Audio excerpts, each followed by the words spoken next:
Halo semuanya, perkenalkan nama saya Diva Sienka dengan NIM D10412311017. Video kali ini saya buat sebagai bagian dari tugas akhir mata kuliah analisis dan perancangan sistem pada kelas B. Pada kesempatan kali ini saya akan mempresentasikan topik yang saya bawa, yaitu pemodelan proses menggunakan data flow diagram DFD pada studi kasus transformasi sistem pemesanan tiket kereta api dari manual hingga ke sistem online. Dalam video ini saya akan menjelaskan bagaimana alur data mengalir dalam sistem mulai dari proses pemesanan tiket, pembayaran, check-in penumpang, hingga pembuatan laporan-laporan dengan pendekatan berbasis data DFD. Yuk, langsung saja kita mulai pembahasannya. Jadi, mengapa saya mengambil topik ini? Karena sistem pemesanan tiket kereta api konvensional memiliki kinerja rendah akibat proses manual di loket yang menyebabkan antrian panjang, waktu tunggu lama, dan kesalahan mencatat data. Dengan beralih ke sistem online, pengguna dapat memesan tiket secara mandiri, mengurangi antrian, serta memperoleh informasi ketersediaan kursi secara real time. Jadi kayak langsung dari rumah, kita bisa langsung pemesanan tiket gitu kan.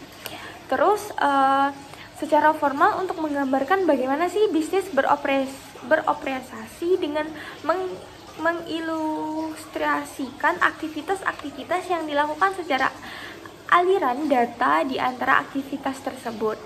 Nah, seperti yang kita ketahui, studi kasus transformasi sistem pemesanan tiket kereta api dari metode manual ke sistem online, di mana penumpang dapat mengisi data diri, memilih jadwal, melakukan pembayaran, hingga menerima tiket digital melalui sistem yang terhubung dengan database penumpang, jadwal kereta, dan riwayat transaksi.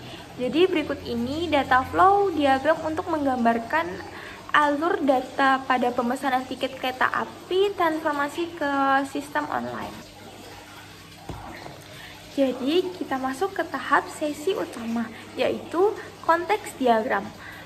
Jadi proses utama dalam sistem analisis pemesanan online tiket kereta api berfungsi sebagai pusat dari seluruh alur kerja pemesanan tiket entitas eksternal. Yang terlibat pada sistem informasi ini ada 3. Yang pertama, admin sistem, kedua, petugas check-in, dan terakhir ada pengguna atau customer.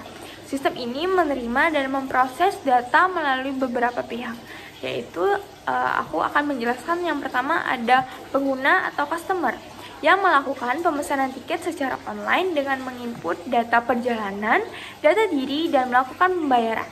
Sistem kemudian mengeluarkan etiket serta memberikan informasi jadwal dan konfirmasi pemesanan.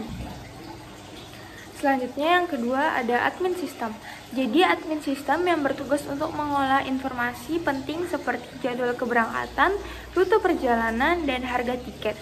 Admin juga menerima laporan transaksi dan aktivitas pengguna untuk keperluan monitoring dan laporan. Nah, yang terakhir ada petugas check-in yang menggunakan sistem untuk memverifikasi tiket saat penumpang melakukan boarding. Data kehadiran penumpang dicatat kembali ke sistem untuk memastikan validasi tiket dan kelancaran proses keberangkatan.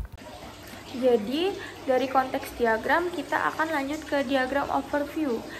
Diagram overview ini memiliki 5. Yang pertama ada pengolahan data kereta, yang kedua ada pengisian data diri dan perjalanan, yang ketiga ada proses pembayaran, yang keempat yaitu ada verifikasi dan check-in penumpang, terus yang kelima ada manajemen laporan aktivitas. Lanjut, kita mulai dari proses 1.0. Ini tuh digunakan untuk mengolah dan memperbarui data kereta yang tersedia. Jadi admin sistem bertugas menginput dan memperbarui data terkait jadwal keberangkatan, rute perjalanan, ketersediaan kursi, dan harga tiket. Data ini dimasukkan akan disimpan dalam data kereta. Jadi apabila terdapat perubahan jadwal atau informasi lain, sistem akan langsung memperbarui data tersebut agar informasi yang ditampilkan kepada pengguna selalu terkini, yang terbaru gitu. Terus yang kedua ada Yang kedua ada pengisian data diri dan perjalanan. Jadi proses 2.0 ini digunakan untuk mengisi data diri dan pemesanan perjalanan oleh pengguna atau customer itu menginput data pribadi seperti nama, entitas, serta pemilihan jadwal perjalanan yang diinginkan. Jadi data yang dikirim oleh pengguna akan divalidasi dan disimpan dalam data pengguna. Selain itu, sistem akan mengakses data kereta untuk memastikan ketersediaan jadwal dan kursi sebelum melanjutkan ke tahap pembayaran. Terus proses 3.0 ini digunakan untuk melakukan pembayaran dan memverifikasi transaksi. Jadi pengguna melakukan pembayaran atas perjalanan yang telah kita pilih, dan sistem akan melakukan proses verifikasi pembayaran. Jadi jika pembayaran valid, data transaksi akan dicatat dalam data pembayaran dan data transaksi. Jadi informasi pembayaran yang telah diverifikasi akan diteruskan untuk pembuatan etiket. Jadi udah dapat, terus kayak udah jadi gitu, kita sistem akan membuat pembuatan etiket itu sendiri. Terus yang proses 4.0 ini digunakan untuk verifikasi tiket dan check-in penumpang sebelum keberangkatan. Jadi petugas check-in itu tersendiri memeriksa tiket elektronik yang dimiliki penumpang, kayak pakai kamera yang biasa kayak gitu, yang di terminal-terminal gitu. Terus tuh kayak penumpang mencocokkannya dengan data dalam sistem. Jadi jika data tidak valid, penumpang dinyatakan terverifikasi dan boleh melanjutkan perjalanan. Data kehadiran dan validasi ini akan dicatat kembali untuk keperluan laporan. Terus pada proses 5.0 itu digunakan oleh sistem untuk menyusun laporan berdasarkan data transaksi dan aktivitas yang terjadi. Jadi admin sistem ini dapat mengakses laporan yang berisi data pembayaran, check-in, dan pemesanan yang telah dikumpulkan. Laporan ini yang disusun akan dicatat dalam data laporan yang berguna sebagai dokumen evaluasi, kontrol aktivitas, dan bahan untuk pengambilan keputusan lebih lanjut. Lanjut dari diagram overview tadi yang sudah saya jelaskan, kita akan lanjut ke diagram rinci 1. Ada 3. Yang pertama ada proses 1.1 input atau update jadwal ketersediaan kereta. Jadi pada proses ini tuh kayak admin sistem melakukan input atau pembaruan data terkait jadwal keberangkatan dan ketersediaan kursi kereta. Jadi informasi yang dimasukkan mencakup tanggal keberangkatan, waktu keberangkatan, dan jumlah kursi yang tersedia. Data ini penting untuk memastikan bahwa jadwal dan kapasitas kursi yang ditampilkan di sistem selalu akurat dan terbaru.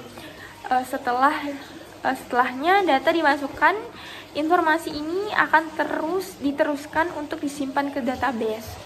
Jadi yang kedua ada proses 1.2 input atau update rute dan harga.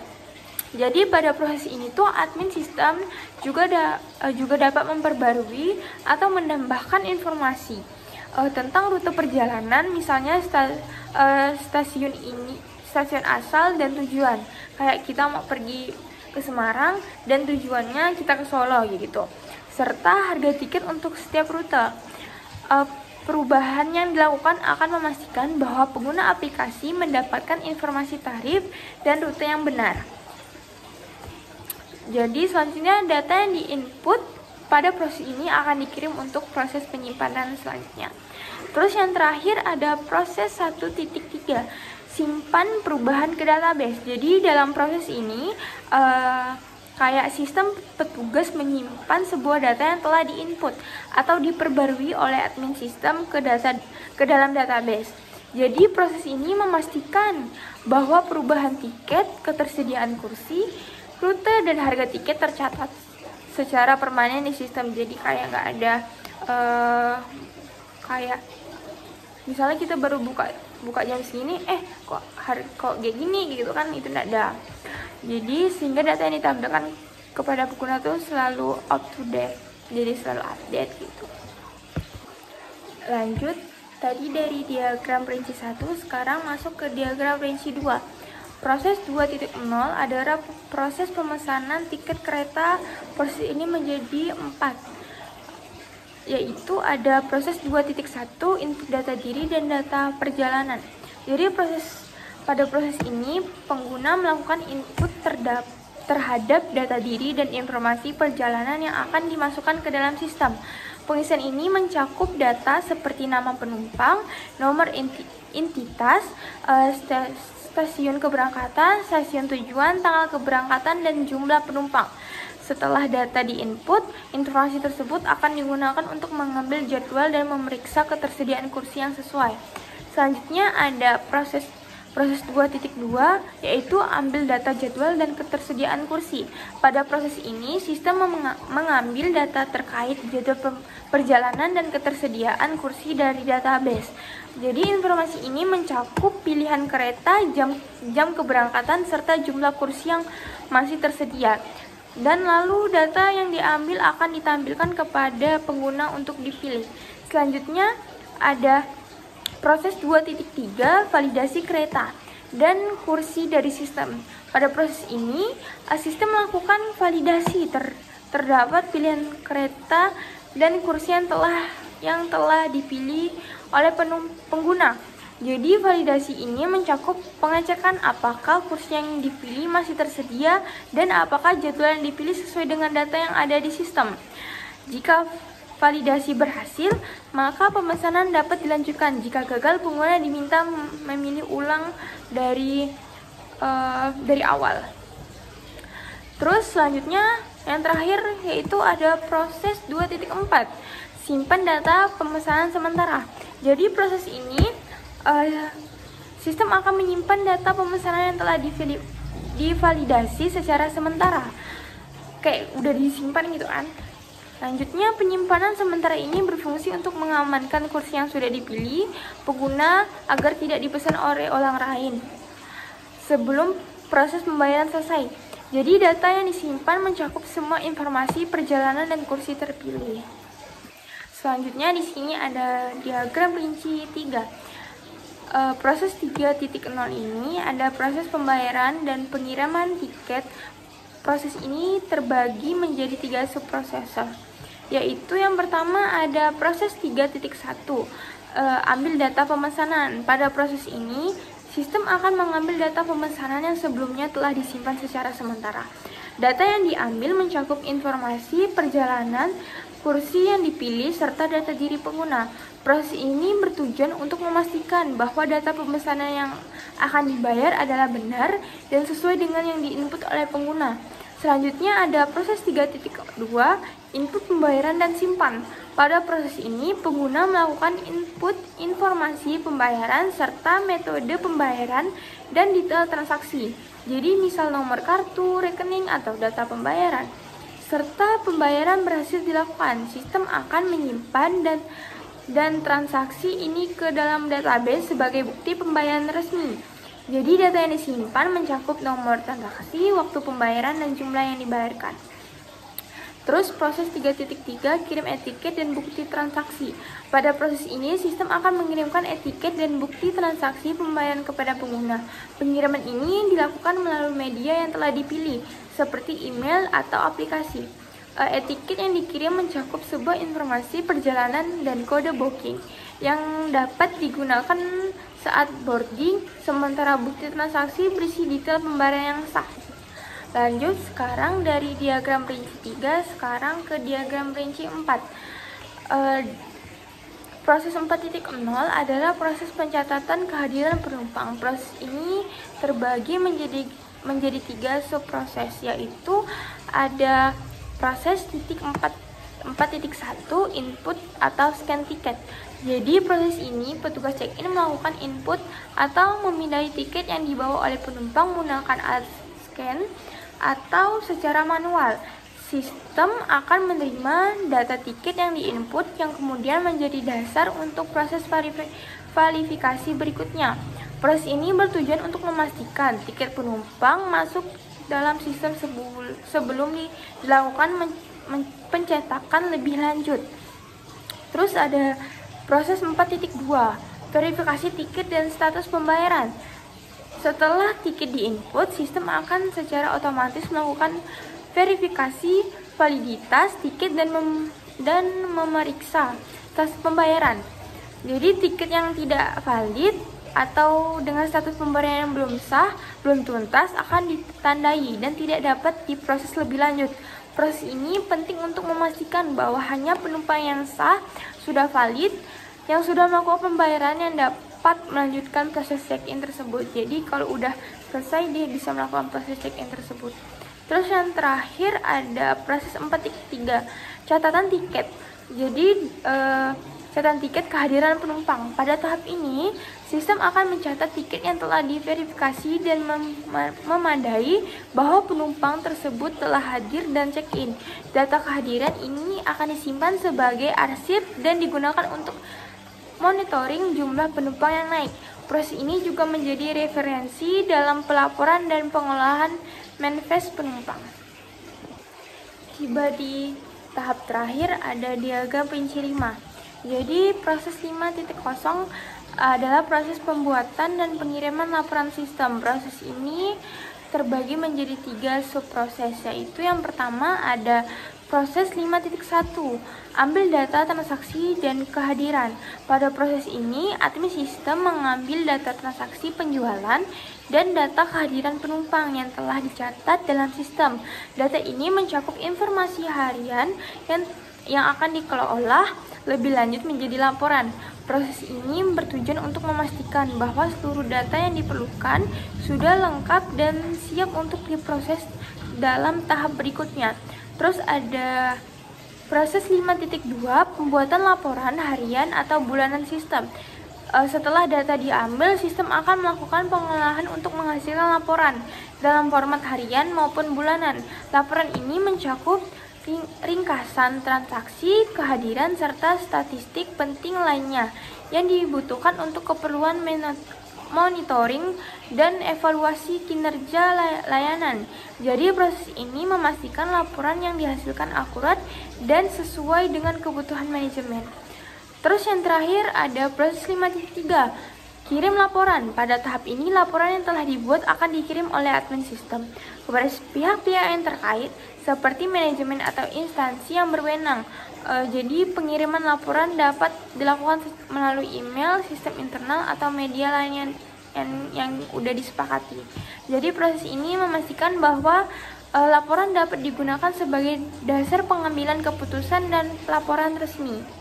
Nah, selanjutnya tibalah saya tunjukkan sistem yang berhasil saya buat dalam bentuk front-end-nya atau dalam bentuk prototipe-nya.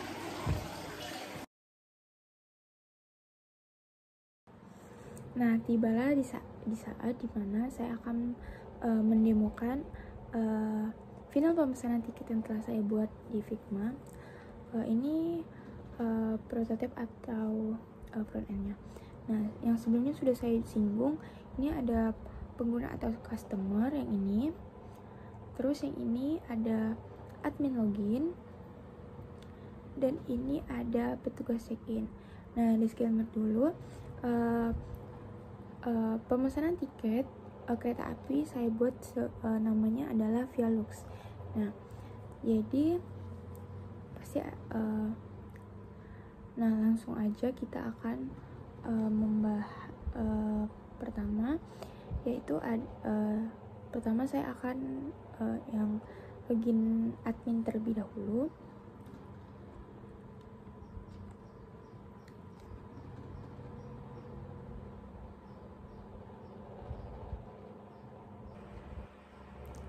Nah, ini kita akan masuk ke halaman loginnya. Yang pertama pastinya ada welcome to Vialux, terus ada halo admin login, ada masukkan username sama masukkan password.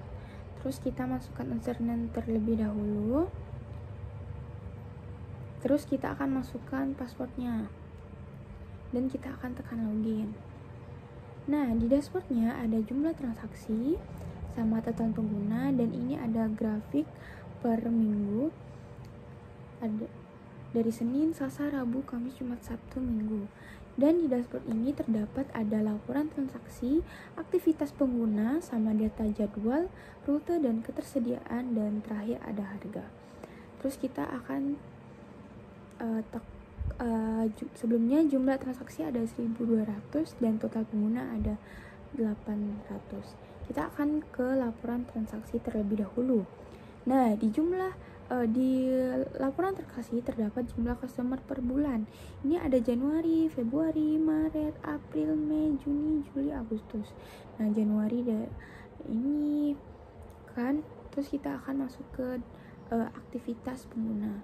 Nah, di aktivitas pengguna juga terdapat grafik ya, dari per minggu juga, dari Senin, Selasa, Rabu, Kamis, Jumat, Sabtu, Minggu.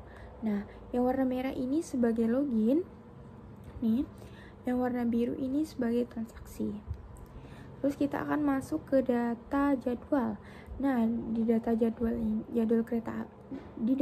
ini terdapat ada nama kereta, keberangkatan, sama tujuan. Nah, yang pertama ada Argo Bromo Anggrek, keberangkatannya ke Jakarta, tujuannya ke Semarang. Terus selanjutnya ada Tasik Pagi, keberangkatannya ke Bandung, tujuannya ke Jakarta. Terus selanjutnya ada Malabar, keberangkatannya ke Semarang, tujuannya ke Solo. Terus yang terakhir ada Serayu, keberangkatannya ke Purwokerto dan tujuannya ke Jakarta. Terus kita akan masuk ke rute. Nah, di data rute sama seperti sebelumnya, ada nama kereta, yang membedakan cuma di sini ada rute singkat. Terus namanya masih sama juga, Argo Bromo Anggrek, rute singkatnya Bandung ke Semarang. Terus Tasik Pagi, rute singkatnya Jakarta Bandung. Terus Malabar, rute singkatnya Solo Semarang. Terus Serayu, rute singkatnya Purwokerto Yogyakarta. Lanjut ke ketersediaan. Sama kayak sebelumnya, ada nama kereta, yang membedakan hanya tanggal dan kursi tersedia. Ini yang pertama ada Argo Bromo Anggrek, tanggalnya 10 Juni 2025, kursi tersedianya 45, lumayan banyak juga. Terus ada Tasik Pagi, terus tanggalnya 20 Juni 2025, kursi tersedianya 20 kursi. Terus ada Malabar, tanggal perginya 23 Juni 2025, kursi tersedianya 12. Terus Serayu, tanggal keberangkatan 30 Juni 2025, kursi tersedianya 60. Terus ada harga. Nah, di data harga tiket terdapat juga nama kereta, terus kelas, yang membedakan hanya kelas dan harga. Terus di kelas ini terdapat eksekutif, ekonomi. Kalau eksekutif harganya 450, kalau ekonomi harganya 375.000. Terus sudah di sini juga bisa breakout. Kita akan kembali ke halaman login admin. Nah, sekarang kita akan ngebahas tentang pengguna atau customer ya. Ini kita terlebih dahulu kita fullkan.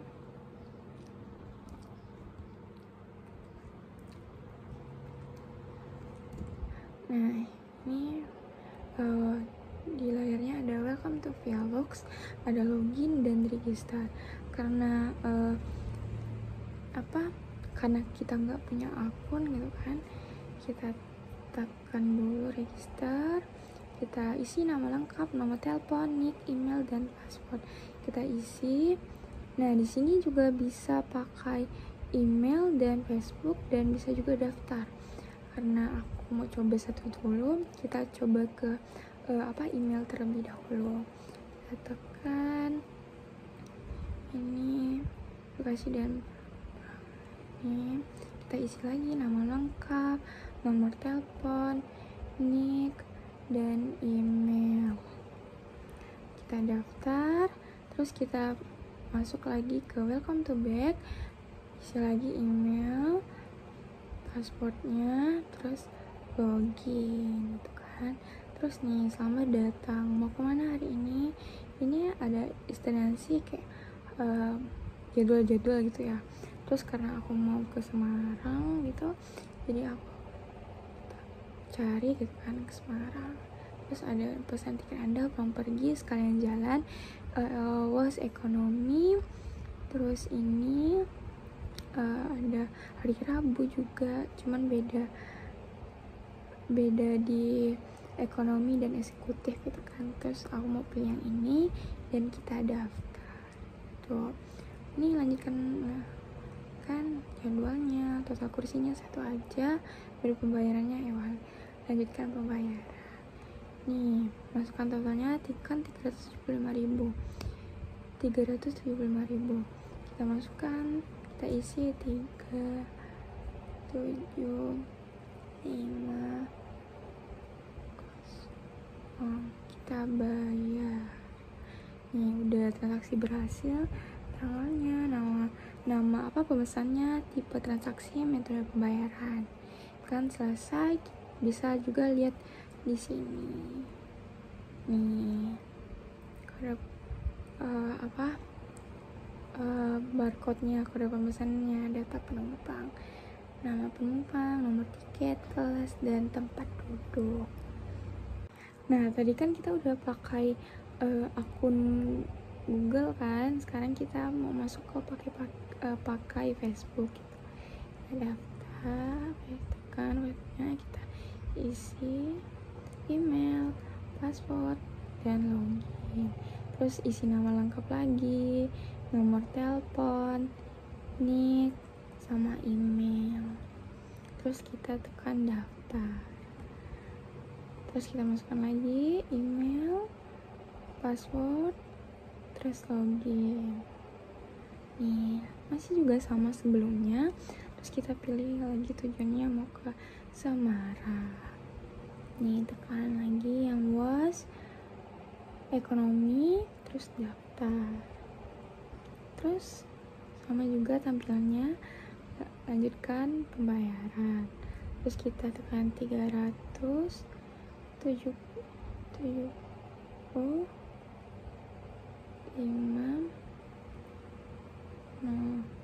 terus bayar. Transaksi berhasil, kita lihat tiket kita nih, sama barcode-nya. Nih, barcode ini kayak tujuannya untuk petugas gitu lah, check-in, jadi kayak oh iya dimasuk gitu.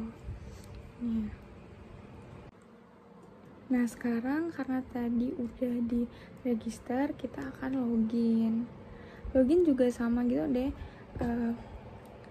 Kan kita bisa tekan email, passwordnya. Terus di sini ada forget password sama login with email sama Facebook. Coba kita ke forget password dulu. Terus masukkan email,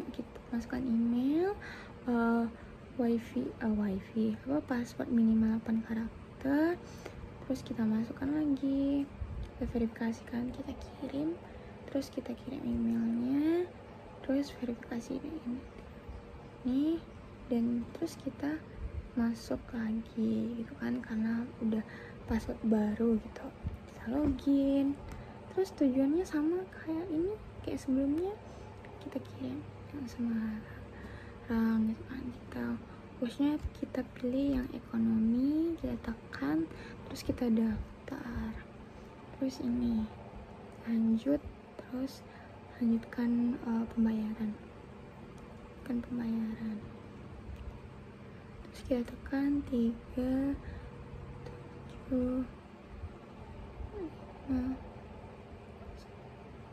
Nih, terus kita bayar. Nih, transaksi berhasil, tekan nih sini, selesai. Nih ada tiket, kode pemesanan. Sama juga kita akan masuk ke login gitu kan, login lagi. Terus bisa juga masukkan langsung ke ini email gitu kan, kita tekan nih email. nih ada, ini kan dashboardnya gitu kan. Kalau misalnya kita mau cari, misalnya kita ke Semarang gitu kan, ini Semarang. Terus ini kita tekan juga, ini bisa pembelian tiket kita, kayak keranjang kita gitu lah kan, apa-apa aja gitu.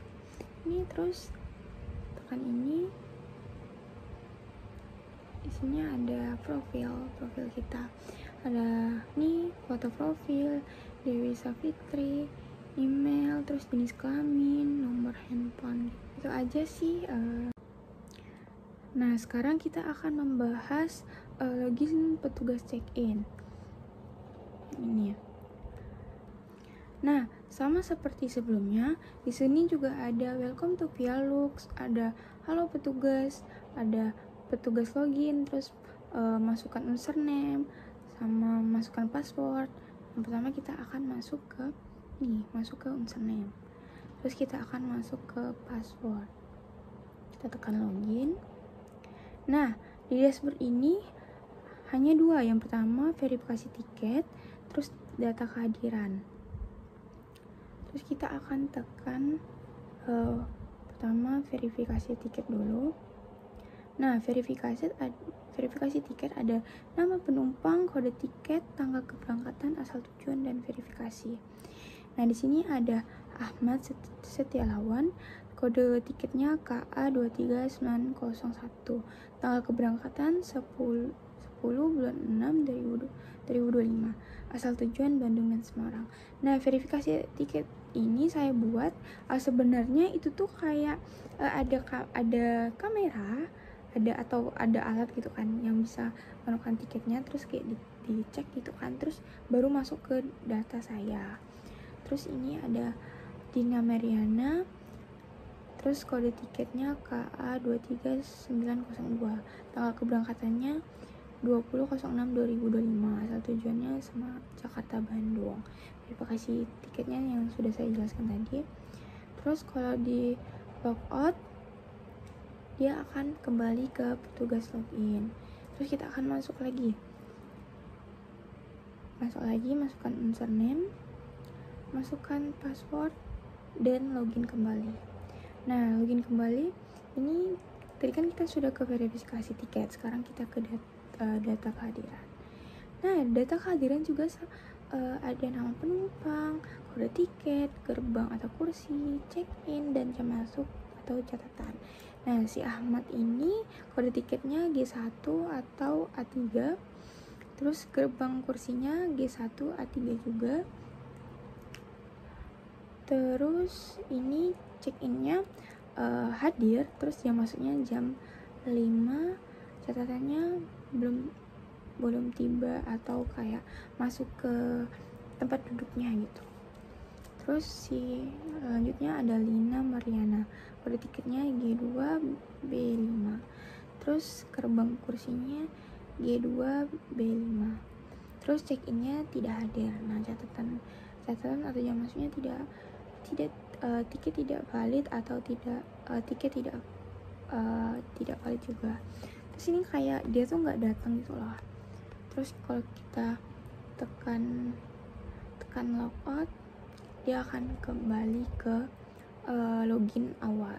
Sekian presentasi saya tentang DFD dan prototipe yang telah saya buat finalnya. Semoga bermanfaat. Terima kasih.